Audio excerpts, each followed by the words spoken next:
Hi guys, Tracy Ann Doss. Welcome to my channel. Today's video we're going to be doing on a documentary called Talhotblond. This is a great video about all things catfish, murder, cyberbullying. So let's get into it, but before we do, I wanted to mention that this video is for entertainment purposes only. So please like, share, and subscribe and help me grow my channel. So at the very beginning of the documentary, they introduce the main character, so to speak. His name is Thomas Montgomery. He's a former Marine from Clarence, New York. He works at Dana Bay factory. He's a Sunday school teacher, a father of 2 daughters, and he's been with his wife for 17 years. I mean, that seems pretty great, right? What we all dream for, happy home, nice steady job. But Thomas was bored and he was impotent and things were not going Thomas's way. And Thomas turns to online gambling, where he meets beautiful young teenage girl Jessie, aka Talhotblond. Now Thomas represents himself as an 18-year-old young man named Tommy who will be going off to the military, and he has dreams of becoming a Marine sniper, and this is how he introduces himself to Jessie. Jessie and Tommy have an online affair which gets pretty heated. She actually calls him her sweet, sexy Marine. Now, he starts to build this life of what he's always dreamed it to be. But in his real world, he's neglecting his wife, his children. He's all hours of the day on this computer, sometimes until 5 o'clock in the morning. Well, when Tommy has to go off to join the Marines, Thomas creates another character, which his dad, and he has his dad reaching out to Jessie, telling Jessie, Tommy loves you, Tommy misses you, Tommy wants you to wait for him, Tommy.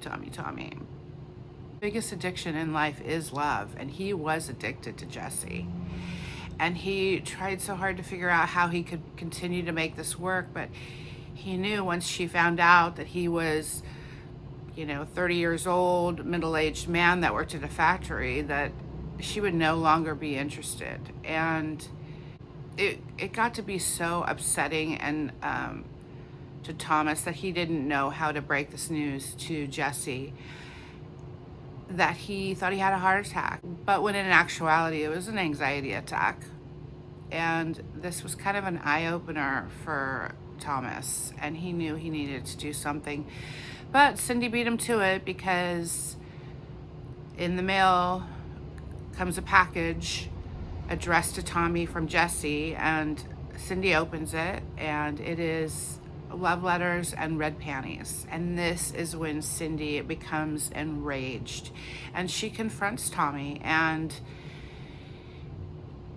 she's devastated. She wants a divorce. She wants out, and she no longer trusts him, and she doesn't even know who this person is anymore. Well, this whole situation brings everything to a head, and Cindy reaches out and writes a letter to Jessie telling her he's not who you think he is. He's been married for 17 years. He has 2 daughters. He is a middle-aged man. He's not Tommy, the Marine sniper, as he claims. And for your sake, this has to end. He's lying to you. And so this enrages Jessie. She breaks up with Montgomery, and she starts to reach out to Montgomery's co-worker, Brian. Now, shortly after the online affair with Brian begins, Jessie is just trying to make Montgomery jealous, and it's working. He's jealous, but he's trying to move on from the situation and do the right thing. And that's when Jesse and Brian out Montgomery in this gaming site that they met, at work. I mean, they really wanted to humiliate him when he just wanted to move on from the situation, or so he thought. He tried to stay away from Brian. Brian would come up to him and tell him, you know, Jesse and I are a couple now. I'm going to go out to see her. I'm going to take her virginity. I mean, just whatever he could say to just completely enrage Montgomery. And it worked. He was so upset. Eventually, Jesse breaks it off with Brian, because the reality of the situation is, well, we'll get into that later, but she breaks it off with him because she just misses Montgomery so much. So she starts reaching back out to Thomas Montgomery, and they start kind of laying down the new law. We're just friends. Let's not hurt each other. Let's just move on from the situation and just be friends. But of course, it started all up again. The sexy texts and the fantasy of Jesse and Tommy, and they were right back where they started from. And Jesse really liked the attention, and so there was some back and forth. She actually ended up going back to Brian, and this was just absolutely such a betrayal to Montgomery. He was just couldn't believe that she would do that to him, and so his anger completely turned to Brian only and not Jesse. And he just, his anger turned to both of them. He actually even told Jesse that he was going to hurt her and he was going to hurt her mother. But the majority of the anger did go toward Brian. And one night, Brian was leaving work at around 10 o'clock, and he got in his truck, and someone approached him from behind and shot him in the parking lot, and no one found him for 2 days. He was found slumped over a steering wheel, and Brian was the threat and Jesse was the prize. And Montgomery wanted to prove that he is this tough sniper, and he is going to fight for his woman. And that's how he explained it. He told Jesse that he killed Brian, and the police went to track down Jesse, mostly for her protection. And they found her on MySpace. She lives in West Virginia. So when they went out to talk to Jesse, they found out that Jesse had nothing to do with this, that it was her mother Mary the whole time catfishing these men, and also making up stories and fantasies and using her daughter's pictures. I mean, hundreds of pictures. And a lot of these pictures, Jesse didn't even know her mom was taking of her.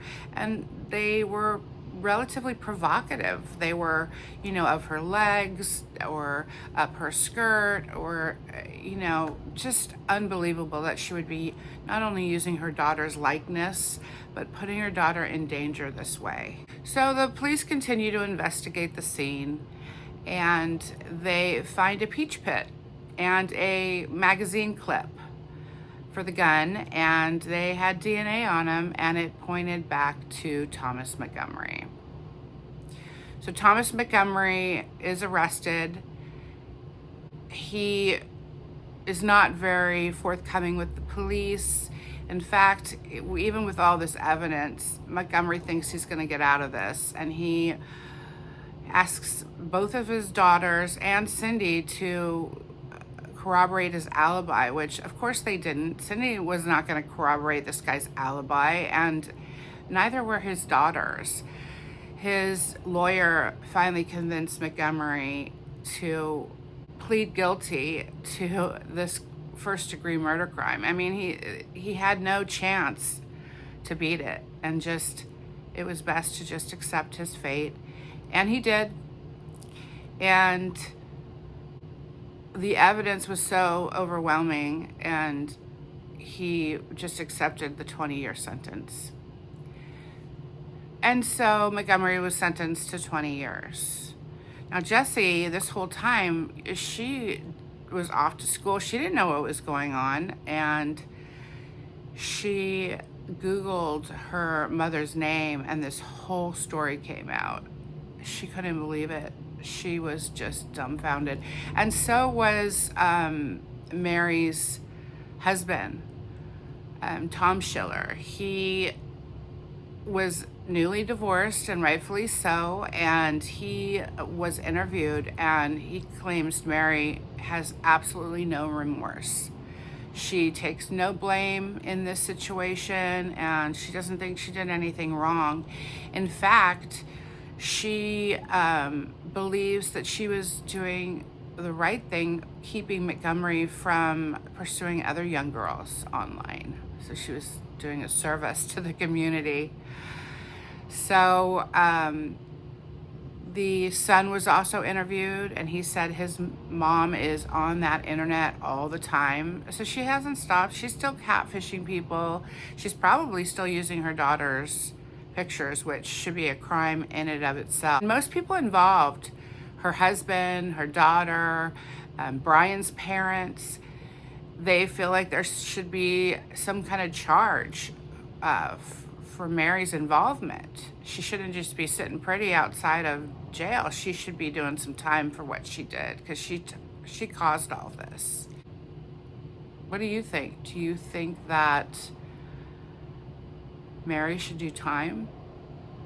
And if so, how much time do you think she should get?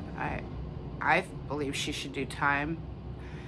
And I don't know if Jessie should forgive her mom. Her mom's not even remorseful. I mean, do you forgive somebody that has no repentance or takes no responsibility for a crime?